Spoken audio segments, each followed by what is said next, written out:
Well, I think that the medium-term budget speech is a reflection of some of the things that the DA has been fighting very hard for over the last number of years. And obviously now that we're part of government, these are now reflected in the medium-term budget policy statement.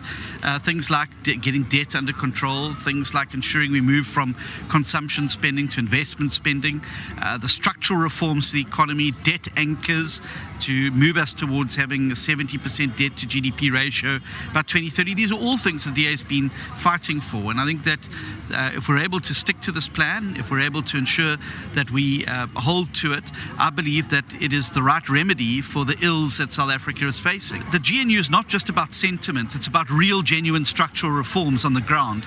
And I'm convinced that once investors see this, they're going to make the case for South Africa as an investment destination in a much stronger way.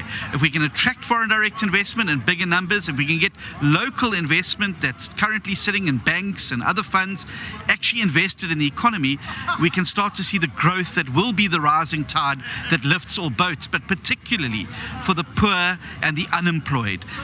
Getting a major focus on growth and jobs, as this medium-term budget policy statement does, is a huge win, and I think that it's good news for the poor in South Africa, because finally they have a government that is serious about reform, a government that's not just talking about reform, it's now putting it into things like the medium-term budget policy statement, and I think that's good news for South Africa and our economy, but also for our future.